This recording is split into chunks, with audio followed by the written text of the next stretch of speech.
Good day, everyone, and welcome to the Moodys Corporation First Quarter 2025 earnings call. At this time, I would like to inform you that this conference is being recorded and that all participants are in a listen-only mode. At the request of the company, we will open the conference up for questions and answers following the presentation. I will now turn the call over to Shivani Kak, Head of Investor Relations. Please go ahead. Thank you. Good morning, and thank you for joining us today. I'm Shivani Kak, Head of Investor Relations. This morning, Moodys released its results for the first quarter 2025, as well as our revised outlook for select metrics for full year 2025.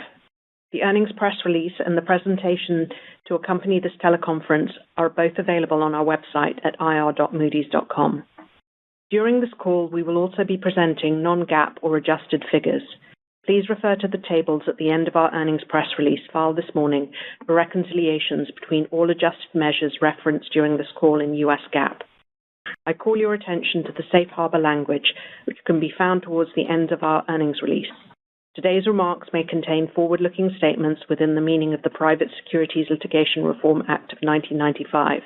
In accordance with the Act, I also direct your attention to the Management's Discussion and Analysis section and the risk factors discussed in our annual report on Form 10-K for the year ended December 31st, 2024, and in other SEC filings made by the company, which are available on our website and on the SEC's website. These, together with the safe harbor statement, set forth important factors that could cause actual results to differ materially from those contained in any such forward-looking statements. I would also like to point out that members of the media may be on the call this morning in a listen-only mode. Over to you, Rob. Thanks, Shivani, and thank you very much, everybody, for joining today's call. This morning, I'm going to kick off with some high-level takeaways on Moody's first quarter performance and an update on our 2025 guidance. And then I'm going to share why we're confident in our market position and how we're strengthening the earnings power of the business. And after our prepared remarks, as always, Noémie and I will be glad to take your questions. So on to the results. I think it's safe to say that the past few weeks have been more tumultuous than many have anticipated at the start of the year. And there's certainly a lot of noise in the environment, with equity markets demonstrating much greater volatility in a headline-driven environment. And understandably, that's making it harder for many businesses to feel confident in making important investment decisions. But as you've heard me say before on these calls, it is times like these when our customers turn to us the most.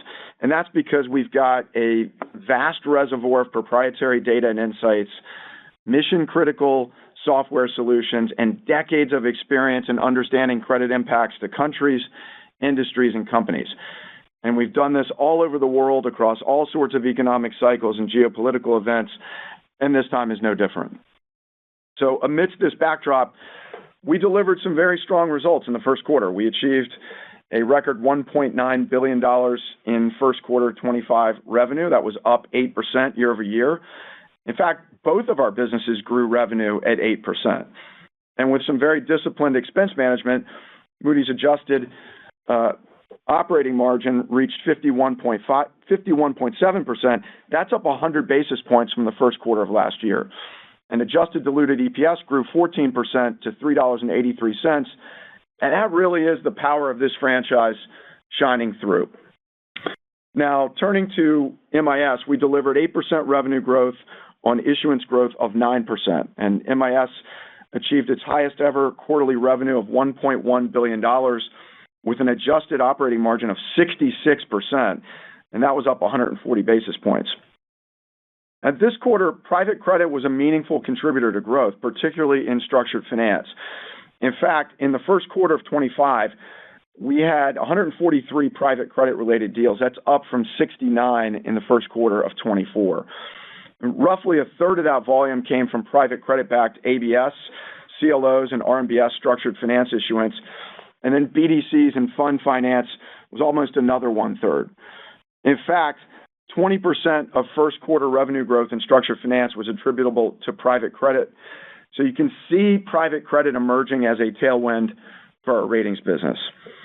And amidst all the recent market uncertainty, engagement levels for our research and webcasts are at a rate 2 to 3 times the levels that we normally see in a more stable environment. In fact, last week's ratings webinar on tariffs attracted roughly 3,000 registrants across 89 countries. Now, zooming out, the deep currents that I talked about on the fourth quarter call remain intact. And for MIS, that includes private credit, transition finance, AI-driven infrastructure investment, and emerging and domestic debt markets. And these areas require significant investment in debt financing, and this hasn't changed despite the recent turbulence. In a recent report on private credit, our ratings team highlighted that data center debt issuance in the asset-backed finance market reached $4 billion in the first quarter of 2025 alone, versus the $8.4 billion issued for all of 2024. In the first quarter of 25, we rated a $2 billion data center CMBS deal in the U.S., and that represents the larger scale we expect to see more frequently to finance digital infrastructure. And we're actively evaluating several data center financing structures today across a number of teams and regions. And these financings are early stage, but they are increasing in both their scale and complexity, and they're a good example of a deep current that we expect will drive debt financing volumes for the foreseeable future. Now, switching to MA, ARR growth was 9%, again led by Decision Solutions, where ARR grew 12%. Recurring revenue increased another notch to 96% of total MA revenue. And we continue to make investments in product development, platform engineering, and sales capacity in our strategic growth areas. We're also executing on our ambitious cost efficiency program designed to significantly enhance MA's operating leverage over the coming years. And for 2025, we remain on track to deliver a full-year adjusted operating margin of between 32% to 33%.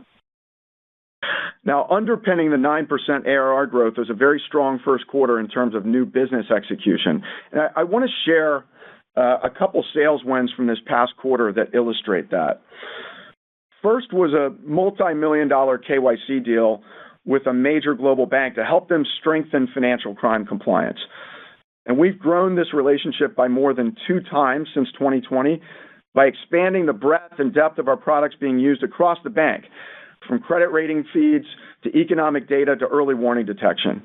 And building on that, we were recently selected as a global strategic data partner for their KYC program based on the high quality of our interconnected data sets. And that's a very strong referential customer for other major global banks.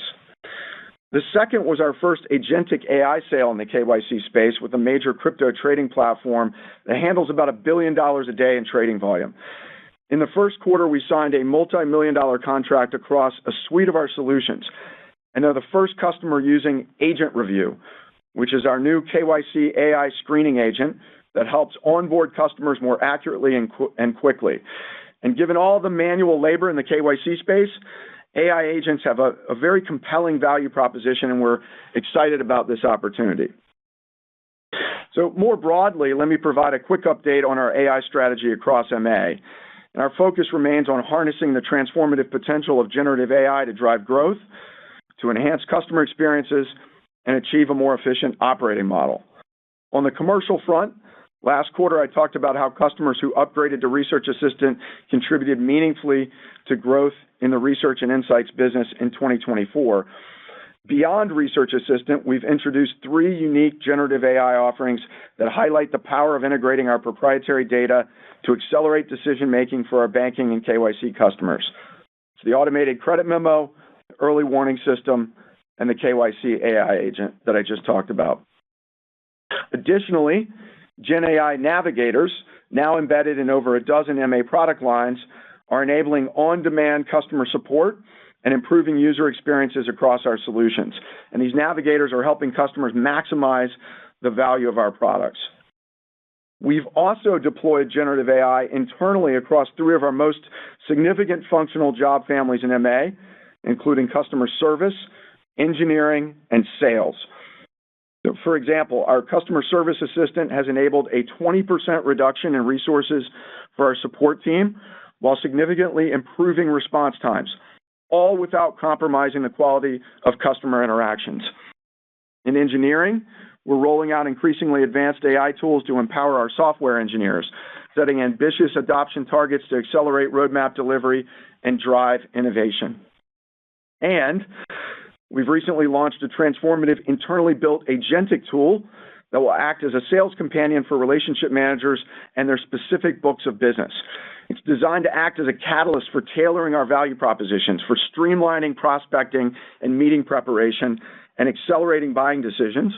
And as you might imagine, our sales and management teams are very excited about the prospects for productivity gains. So these are just a few tangible ways that we're driving greater efficiency and effectiveness in important areas across the firm.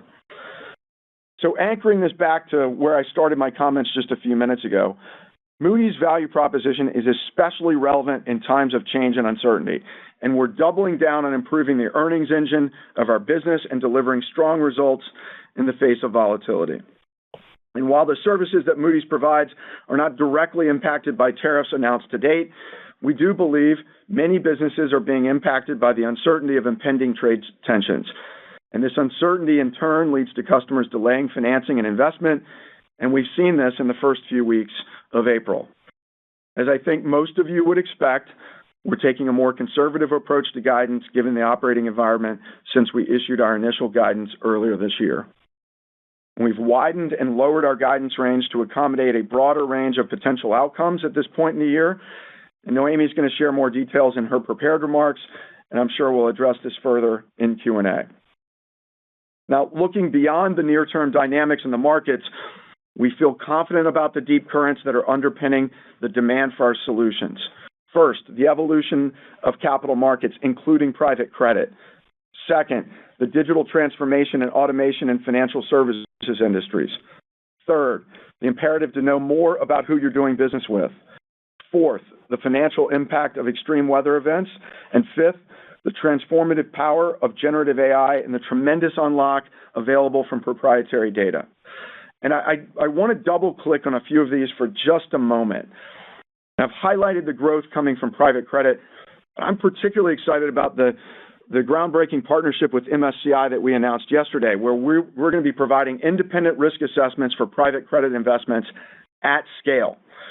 And this partnership brings together our world-leading credit scoring models with MSCI's very deep data on private credit investments, enabling investors to understand the credit profile of companies and individual loans.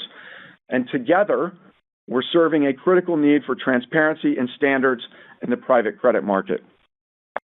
To support banks in their drive to digitize and streamline their credit and lending workflows, we've integrated Numerated and Able AI's front-end capabilities into our flagship lending solution, Credit Lens. Credit Lens supports nearly 500 banks with nearly $27 trillion in assets. In fact, Credit Lens ARR, which represents over a third of the total banking line of business ARR, grew at 12% over the last 12 months, demonstrating our ability to innovate and enhance our scaled solutions and expand relationships within our core customer base. On the impact of extreme weather events, Aon reported that first quarter economic losses of $83 billion were well above the 21st century average of $61 billion. In January, we closed our acquisition of Cape Analytics, a leading provider of geospatial AI data and location intelligence for property underwriting. And now we're integrating Cape into our industry-leading catastrophe models. And this is going to give insurers an incredibly high-definition view of property risk, allowing them to insure more confidently and with greater precision. So we feel good about the medium term given these deep currents, and we can and will manage through the short term. And we've got an experienced team and a strong portfolio that's built to weather storms and to provide insight when the market needs us most. With that, Noémie, over to you. Thank you, Rob, and hello, everyone. Thank you for joining us today. This morning, I'll start with our first quarter performance, then walk you through how we're thinking about the rest of the year. Starting with Q1, we achieved the record financial results. MCO delivered revenue of $1.9 billion, up 8%. MCO adjusted operating margin improved by 100 basis points, and adjusted diluted EPS of $3.83 was up 14% year-on-year. Moody's Analytics achieved quarterly revenue of $859 million, up 8%. Recurring revenue grew 9%, in line with ARR growth. Decision Solutions, which includes our KYC, Insurance and banking solutions grew ARR by 12% to nearly $1.5 billion.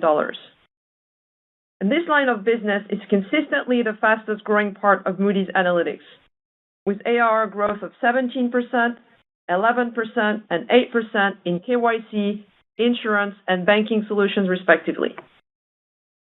Research and insights and data and information ARR growth rates were 7% and 6% year-on-year.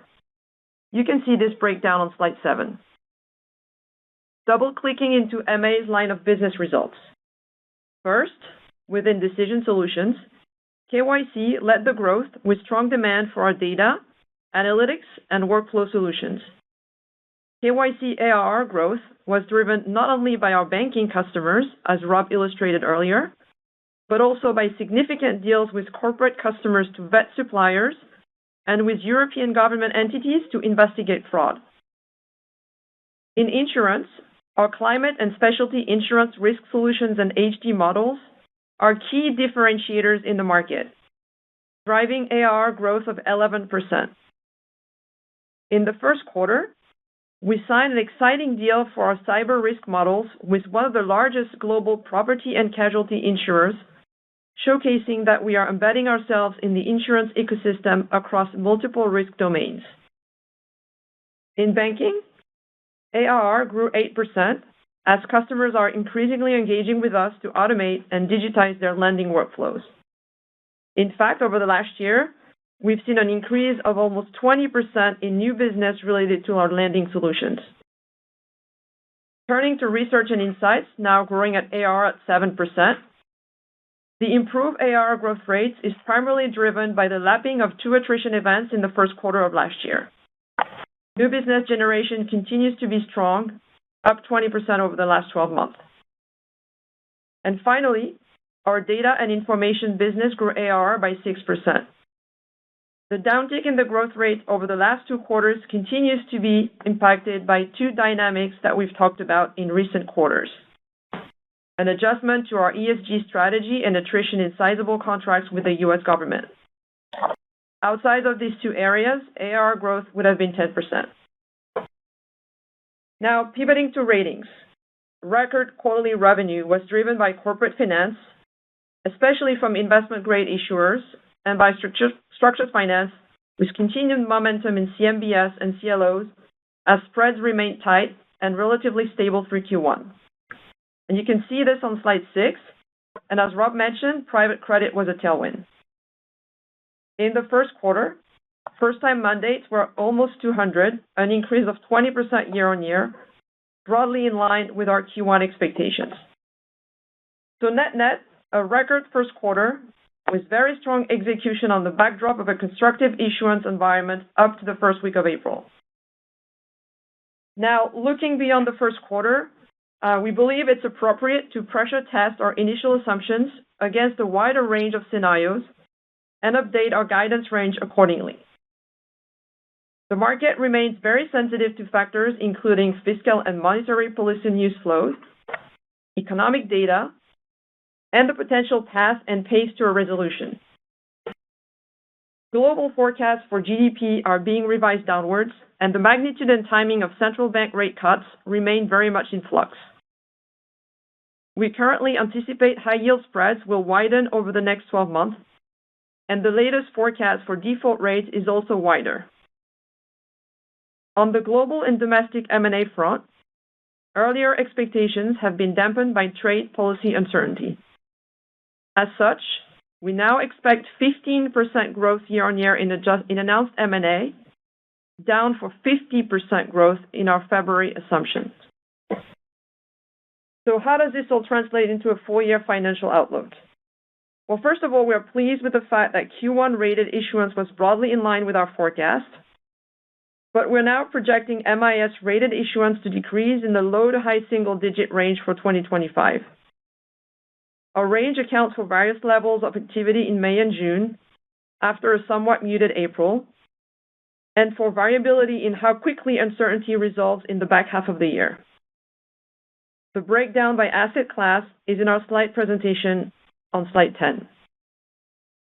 Finally, Our issuance assumptions account for a relatively short-term disruption at the high end and more prolonged uncertainty with muted U.S. GDP growth at the low end.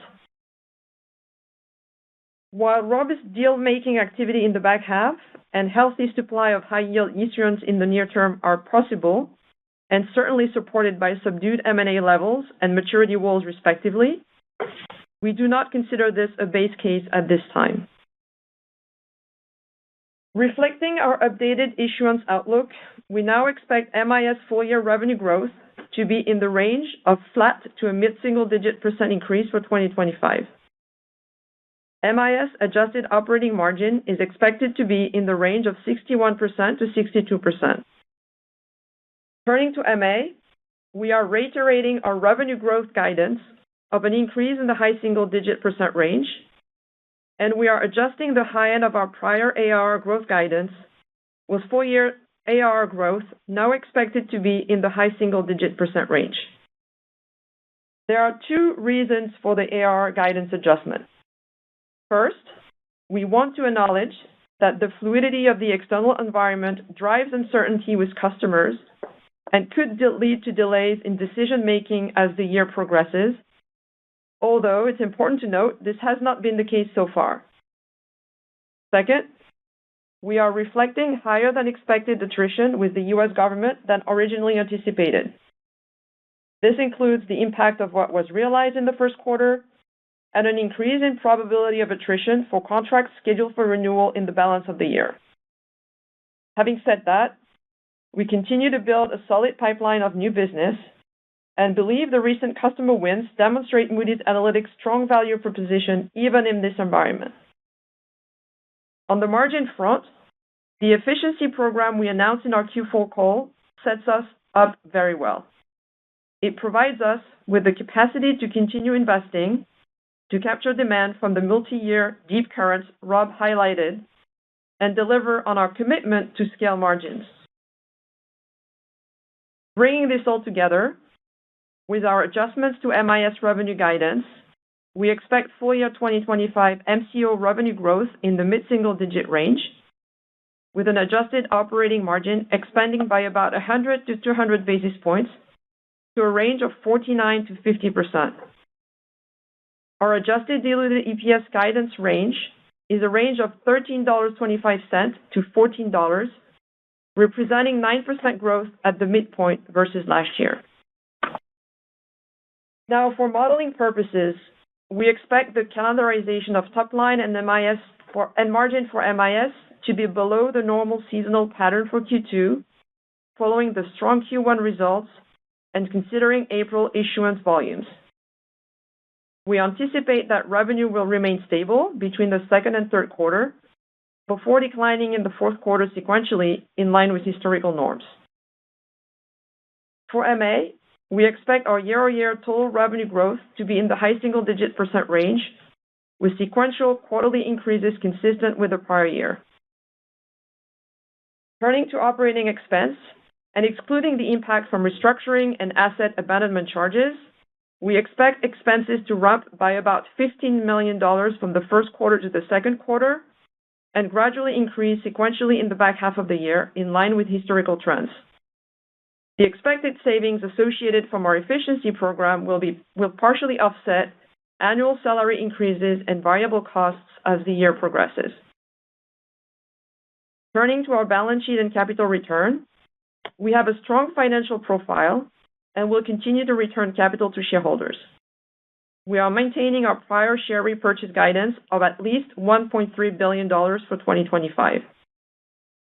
Capital return represents approximately 80% of our free cash flow, which is now expected to be in the range of $2.3 billion to $2.5 billion for the full year 2025. Echoing what Rob shared, we believe we are well positioned at the center of important deep currents, and we are operating from a position of financial strength. And with that, I'd like to thank all our colleagues around the world for their contributions to another record quarter for Moody's. And with that, operator, we'd be happy to take any questions. Thank you. If you would like to ask a question, please dial *1 on your telephone keypad. If you are on a speakerphone, please pick up your handset and make sure that your mute function is turned off so that your signal reaches our equipment. We ask that you please limit yourself to one question. The option to rejoin the queue will be unavailable. Again, that is star one to ask a question. Our first question comes from the line of Andrew Steinerman with JP Morgan. Please go ahead. Hi, everybody. This is Alex Hess on for Andrew Steinerman. Just real quick, can you walk us through your assumptions around what acquisitions were included in the prior guidance versus now? Specifically, was Cape Analytics factored into previous guidance, and how much do you expect it to contribute this year? Thank you. Yeah, there's no change in our M&A assumptions with respect to our M&A revenue guidance. So it was already included before, and it continues to be the case now. Thank you. Our next question comes from the line of Ashish Sabadra with RBC Capital Markets. Please go ahead. Thanks for taking my question. Maybe just a question on the issuance guidance. I just wanted to better understand when you reduced that guidance, just given some of the uncertainty, what were the key assumptions that were made in terms of M&A volume? I believe original guidance was expecting M&A volumes to be up 50%. So what were the new assumptions? And have you also made any changes in any terms of assumptions for the refinancing volume? Maybe just a follow-up there would be just how much visibility do you have for the issuance guidance for the rest of the year? Thanks. Sheesh. Hey, thanks for the question. So maybe just to zoom out when we're thinking about how we're thinking about issuance and the outlook. Obviously, tariffs have been impacting how companies are thinking about spending and investment decisions. So it's created some uncertainty, and we've seen some of that already in April in terms of just a delay in issuance. Spreads have widened out a bit. We've had some risk off days. You might recall last year it was basically blue sky days the entire year. But as I mentioned, we're in a much more of a headline-driven environment at the moment, so we have had some no issuance days. And now there are questions about the kind of pace and trajectory of rate cuts through the balance of the year. So there's just a number of things that are going in to create some uncertainty for issuers. In regards to M&A, we've gotten off to a more modest start. We had thought that it was going to be primarily second half loaded, but I'd say it was more muted than we had thought, and so we've adjusted our own M&A assumptions down. I think we had 50%. We still believe there'll be growth in M&A off of a low volume, lower levels last year, something like 15%. And again, I think we would think that that'll be generally back end loaded. Really no change to how we're thinking about the maturity walls. So those continue to be, I think, very supportive of future issuance. Hopefully that gives you a sense. That's very helpful. Thank you. Thanks a lot. Our next question comes from the line of George Tong with Goldman Sachs. Please go ahead. Hi, thanks. Good morning. In your MA business, you saw research and insights growth of 7%, data and information up 6%. For these two subsegments of MA, can you talk about how sensitive they are to banking and asset manager trends that you're seeing in the current macro environment, and what could be the catalysts for accelerated growth for these two subsegments? Yeah, maybe I could take that, and Rob, feel free to chime in too. But for research and insight, the growth is actually mainly coming from our CreditView product suite, which includes Research Assistant, as you know, as well as credit analytics models and economic data. We continue to expect low end of high single-digit growth for 2025. Obviously, we're keeping a close eye on CreditView renewals in our asset manager customer base because they remain under cost pressure. But we're having more conversations now with banks about growth. We're expanding the dialogue just beyond just risk and regulation. So we think that there's some interesting dialogue with banks around efficiency generated from Research Assistant and CreditView that we think will be supportive for our research and insights going forward. And then for data and information, we had a bit of a slower growth in the first quarter, as I noted in my remarks, from elevated attrition from U.S. government. We also had the effect of the ESG partnership that we signed last year, which talked about extensively in 2024. And in terms of outlook for the remainder of the year, we expect high single-digit AR growth in that line. We've made some investments in data quality and interoperability. We also have made some investments in our corporate go-to-market, which we'll expect will influence our data and information business as well as KYC. We're very encouraged by the dialogue we're having with our corporate customers around Max sites, and we expect this will be, again, a support for the AR growth in data and in information in the remainder of the year. Very helpful. Thank you. Our next question comes from the line of Russell Quelch with Redburn Atlantic. Please go ahead. Thanks for having me on. Just wanted to ask around the guidance for MIS again. Could you square the guidance for a decrease in issuance versus flat to increased revenue growth for 2025? Is there a positive mix effect here coming from somewhere? Yeah. Hey, Russell. You think about kind of the building blocks to go from issuance to revenue, and we do have, our annual pricing initiatives, and we always talk about that being, kind of 3 to 4% on average across the firm, and that continues to be intact. There's actually a positive mix shift from what we believe will be a decrease in bank loan repricing activity as a percent of total. Just given we really have minimal economics on repricings. As I said, we do still expect a modest improvement in M&A in the back half of the year, and that typically is mixed positive. And then, if we think about, recurring revenue, that we think that'll be up mid-single digits. And so, that'll also be supportive in terms of going from, issuance volume to total rating revenue. Super. That's great. Thank you. Our next question comes from the line of Craig Huber with Huber Research Partners. Please go ahead. Great. Thank you. Can you just talk a little bit further about the costs?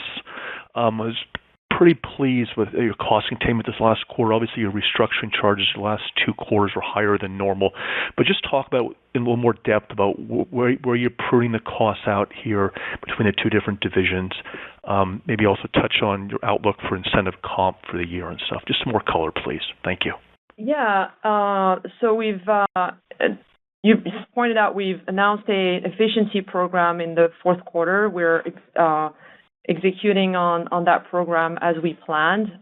We've talked about the areas where we think we can generate efficiencies within our MA business this year and also a little bit within our corporate functions, leveraging technology and automation.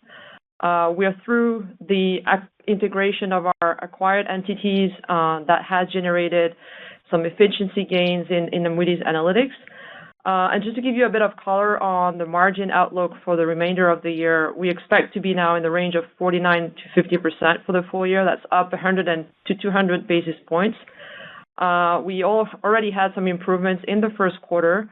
That's largely due to the transactional revenue growth, a little bit of effect from the efficiency program that we have initiated, but that will materialize more meaningfully in the remainder of the year. The margin improvement we expect will mostly come from MA for the remainder of the year. We expect the MA margin to ramp sequentially into the mid-30s range by the fourth quarter. The other thing to note for the margin for modeling purposes is the level and timing of incentive comp accruals in MIS, which we've provided details on throughout last year. We're currently forecasting for funding close to target, whereas in 2024, we accrued above through the second half. So that will affect the quarterly margin comparison for the upcoming quarters. And to your question about incentive comp, we now expect incentive compensation to be between $400 million and $425 million for the full year 2025. In the first quarter, we've recorded $109 million, and so we're forecasting about $100 million for each of the quarters for the remainder of the year. Great. Thank you. Our next question comes from the line of David Motemaden with Evercore ISI. Please go ahead. Hey, thanks. Good morning. Just another question just on the MIS outlook. Wondering if you could talk about some of the sensitivities if we got more Fed rate cuts, how you think about that potentially impacting your issuance outlook, as well as on the M&A side, if we had flat M&A this year versus the up 15%, how we should think about that impacting your outlook. Hey, David. Thanks for the question. I guess I would say the rate cuts are kind of a mixed bag. You hear us talk a lot on this call about, one of the fundamental drivers of issuance is economic growth, right? This is companies that are investing, and if we have decelerating economic growth, which is, we have shaved our growth forecasts. We've thought that tariffs are going to take about 1% off of global GDP growth. If we've got decelerating economic growth that's leading to Fed rate cuts, again, I'd say it's kind of a mixed bag. The negative impact of decelerating, fundamental growth versus the benefit of, lower rates. Now that may impact things like, pull forward from, the maturity walls and things like that. But I would say it'll be mixed. For M&A, I think we had talked about on the last call that kind of every 10% of M&A we thought would be about call it $35 million in rating revenue. So that gives you a sense of the sensitivity to that assumption. But I guess what I'd say is M&A is one assumption among many at this point that you have to look at in terms of thinking about what's going to go on with issuance. Our next question comes from the line of Manav Patnaik with Barclays. Please go ahead. Thank you. Rob, just on private credit, just so hoping maybe it's a little bit of a broader question, but obviously you said a lot of the growth showed up in structured finance. I was just curious, which other lines, within your Moody's reporting segments do you think you have initiatives where you think that could pop up? And obviously that's all, good news. I was hoping you'd just help us balance that with, all the headlines in the near term, I guess, around how, the bank's obviously frozen and private credit is in the headlines taking deals here and there. So just, so balance with some of the negatives out there too, if you could. Yeah. All right. So let me kind of work my way through that, Manav. Great question. So first of all, I'd say, it's in times where you've got some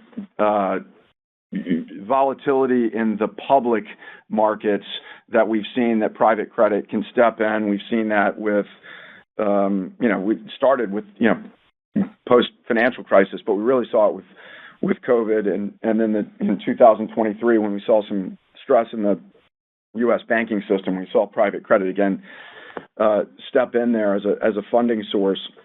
And I think you got to balance that with there are going to be increasing issues around asset quality across the private credit portfolios, right? These are highly leveraged, typically the direct lending or highly leveraged loans, and we're seeing it in a few places, right? We talked about structured finance, so you're seeing a lot of asset-backed finance from private credit sponsors rolling through. We also see it in fund finance. That may not be issuance per se at times. We've got ratings on different alternative asset managers and fund entities and other things. So it's not always showing up in the issuance numbers, but you see it in the first-time mandates. So the growth of our FIG first-time mandates is importantly, there's important contribution from private credit-related entities. And, within FIG, when we talk about fund finance, it's everything from, ratings on alternative asset managers and BDCs, but you've also got, and I think of some of that as what you might call related to direct lending, right? Those are direct lenders. And then you've got true fund finance where you've got things like subscription lines and NAV loans and rated feeders and all of that. So those are the two places where we're seeing the most of this flow through. The last thing I would say, Manav, is, and I imagine most of you saw our announcement with MSCI that I mentioned in my remarks. But there's more and more investor desire to understand and have a third-party view of credit risk of the investments that they're invested in through these private credit funds. And it's interesting because when we made this announcement, we've gotten some very good inbound from people saying, this is interesting. Tell me more. I'm interested in understanding how I can get this independent view of credit risk. So I think you're going to see in MA through our, credit scoring tools, I think you'll see that as a revenue opportunity for us as well to capitalize on private credit. Our next question will come from the line of Jeff Silber with BMO Capital Markets. Please go ahead. Thanks so much for taking my question. Wanted to circle back to MA. I know you slightly reduced your ARR guidance. You talked about the federal government exposure. I understand that. But beyond that, are you seeing, any other kind of slowdown or uncertainty in those businesses? Because some of the metrics kind of look like they are slowing down a bit. Thanks. Yeah, I'll take a crack at that. Not really. I mean, we talked about the two things that primarily were impacting ARR in the quarter, and obviously that impacts our guidance for the year. And that was, as you noted, federal government, not surprising, I think, to many people. We had some ESG-related attrition as customers are some customers are actually going straight to MSCI. I think we, kind of, anticipated and understood that. I would say, in regards to, we get questions about pipeline and sales cycle.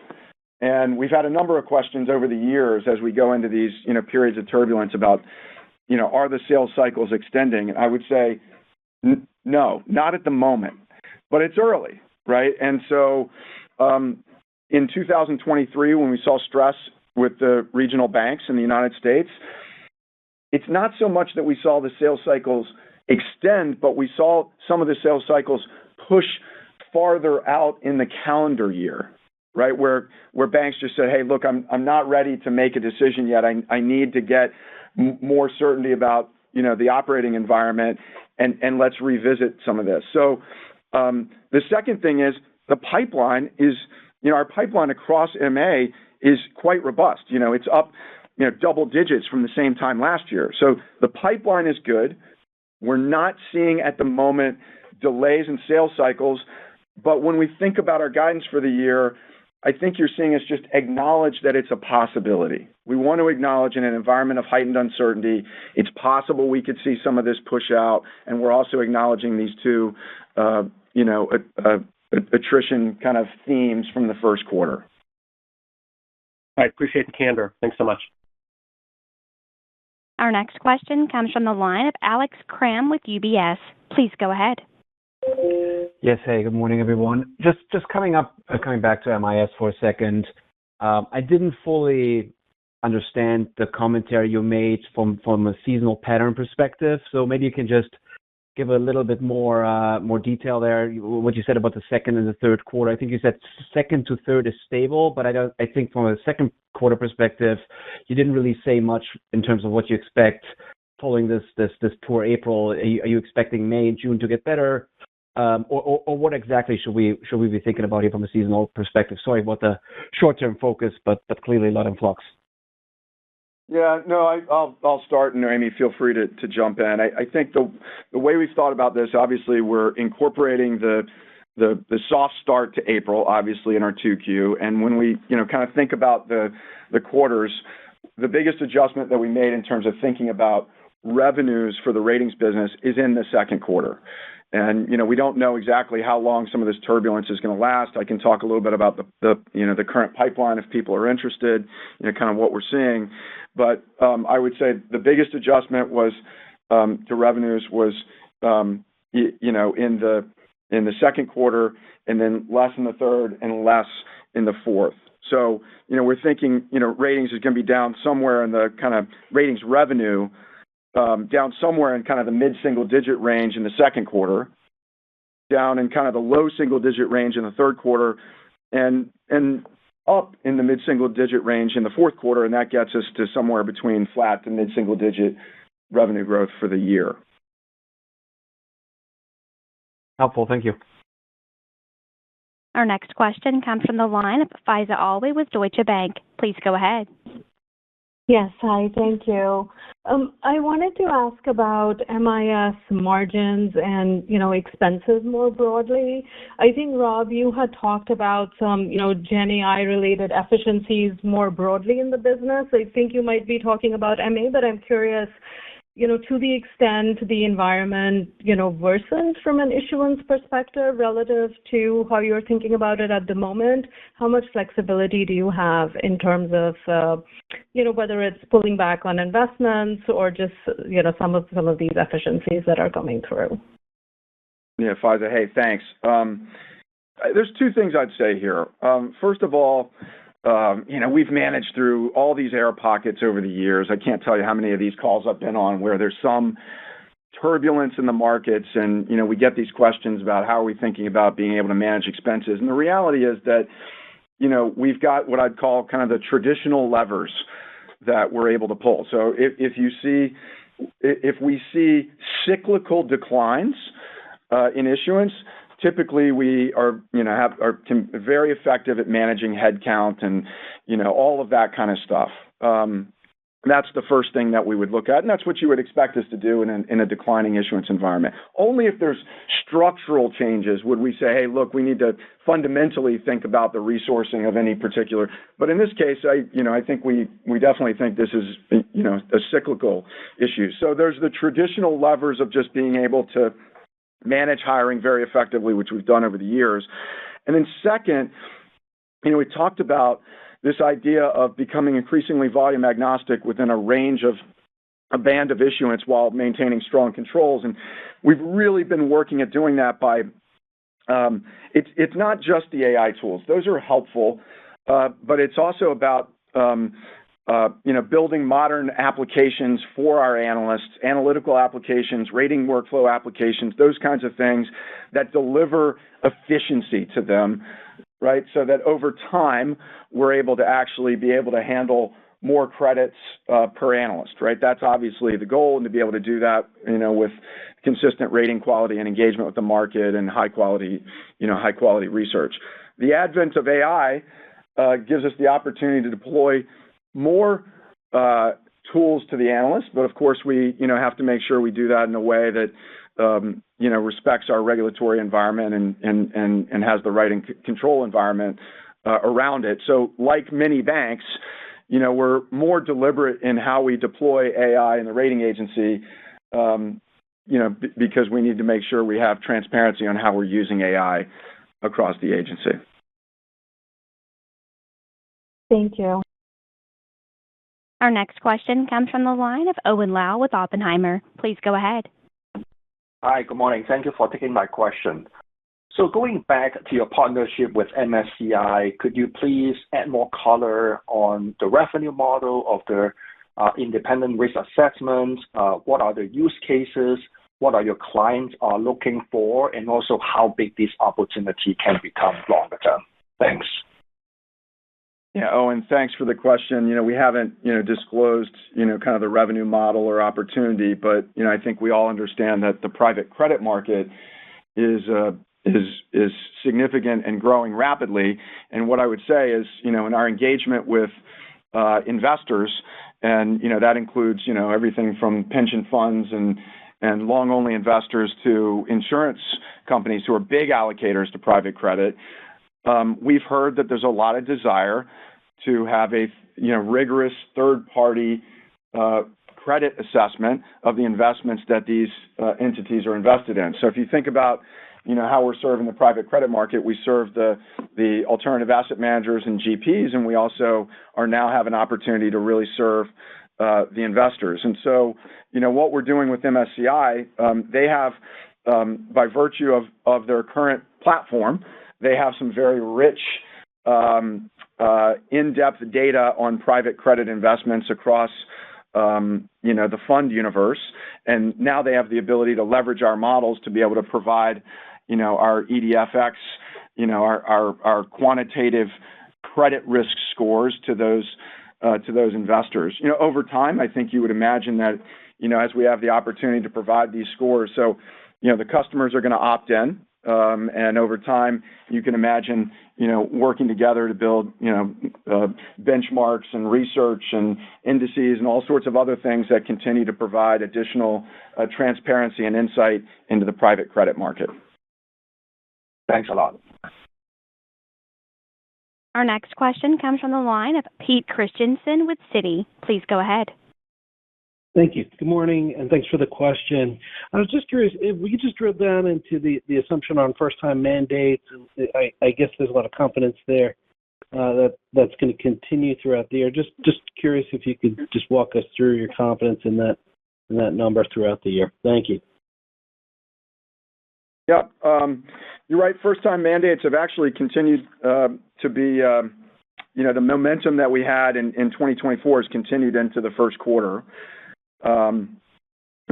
First quarter FTMs, first-time mandates, we're almost 200. That was up 20% versus the prior year quarter. And we saw growth in really all regions except Asia Pacific. Corporate finance was the largest source of first-time mandates. But I would also say that, and I mentioned this with private credit, there's this new dynamic now where we're seeing much more first-time mandate growth coming out of our financial institutions franchise related to private credit, right? So these are, again, BDCs, asset managers, private credit funds, all these kinds of things that are getting rated for the first time. In fact, I think something like a third of our first-time mandates in FIG were serving the private credit market, both in the U.S. and to a lesser extent in EMEA. So, we haven't changed the guidance at this time. Obviously, a lot of first-time mandates are related to leverage finance. So that is something to watch. But we have a bit of a tailwind, in the FIG franchise. Thank you. Our next question comes from the line of Sean Kennedy with Mizuho. Please go ahead. Good morning. Thank you for taking my question.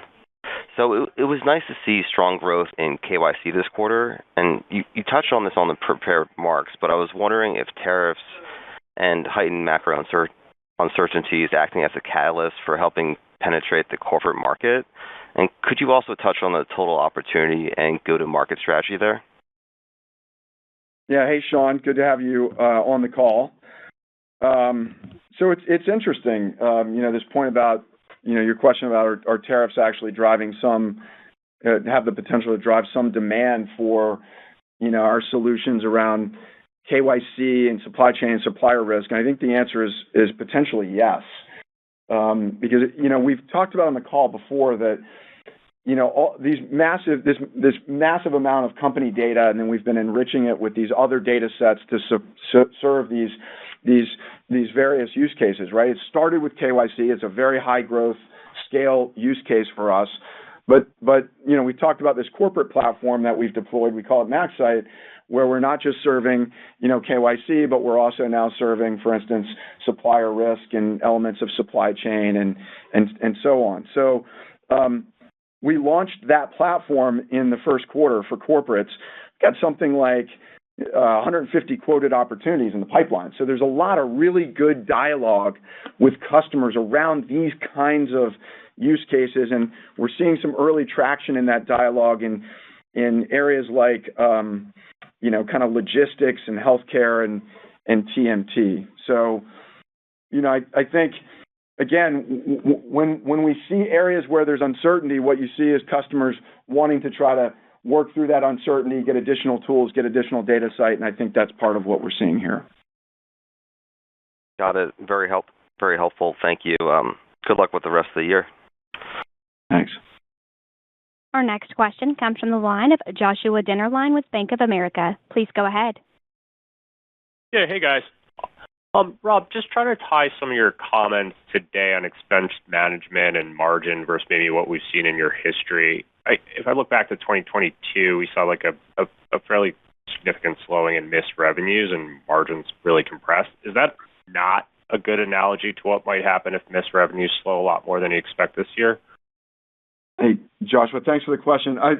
I'll see if Noémie wants to double click on this, but I think there's a difference between 2022 and what we're, where we believe we are now. In 2022, we had revenues that were down something like 30%-ish off the top of my head. So, 30% decline in the span of 1 year, it's difficult to, preserve a lot of that margin. So we saw the margins come down below historical levels. But I would say within a general range, we have more ability. Obviously we have incentive comp, which flexes up and down, and we have, as I said, some of these, what I'd say, kind of traditional levers that allow us to, preserve more of the operating leverage within a band. Exactly. Is how I think about it. Yeah, that's the key. It's within the band of issuance. If you look at our guidance, we've adjusted our operating margin guidance for MIS by just a notch. We're now guiding for 61 to 62%, which is still a pretty significant year-on-year increase. And then that's, to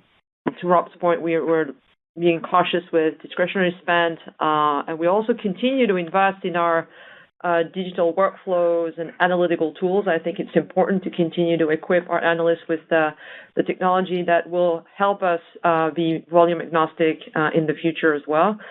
But again, we're not forecasting at this point anything like 2022 scenario. Yeah, and I think, just when I kind of zoom out, you kind of look at the financial profile, the margins and so on, this is still a very strong financial profile for the business.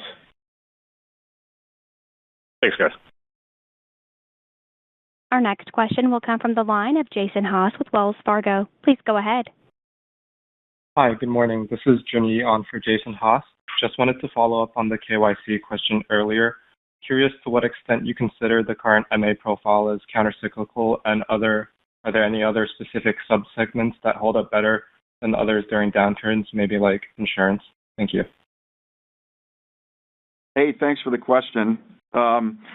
We've talked about over the years, in general, I'd say much of the MA portfolio tends to be, I don't know if I'd say countercyclical, but it tends to weather these acyclical, may be a way to think about it. That's probably the right word, probably acyclical. And you've seen 68, quarters of growth, consecutive growth through all sorts of, different periods where ratings revenue has gone up and down. And, if you think about why is that, it's because you think about the use cases that we're serving across, the various, businesses. So in banking, you've got customers, using not only our software, but our data for everything from lending to stress testing to CECL to impairment testing and ALM. And that stuff is just very, very sticky, as you'd imagine. These are not things that you just unwire when you hit an air pocket. In fact, if anything, we'll see the usage oftentimes go up. Same with our research. There's more demand in these environments to access the research and access our analysts and get our insights in these kinds of markets. Insurance, same thing. If you think about what's going on with the extreme weather events, there's nothing to do with financial markets, right? It's completely uncorrelated. So this need to be able to invest in these tools to better be able to understand and address, physical risk and underwriting needs is not really, in that case, correlated to the market. So, last thing I'd say, you asked specifically about KYC. There's another great example. What we do see are banks trying to become two things: more efficient and more effective. So there's no question that is going on.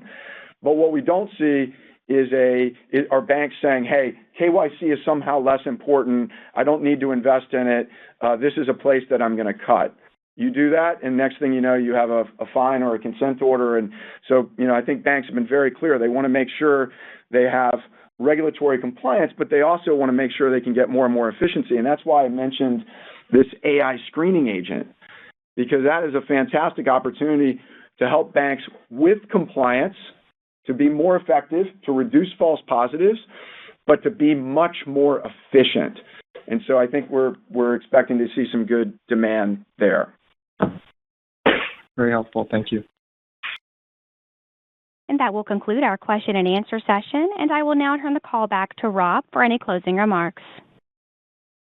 Okay, well, thank you very much for the questions, and we look forward to speaking with you on the next call. Have a good day, everybody.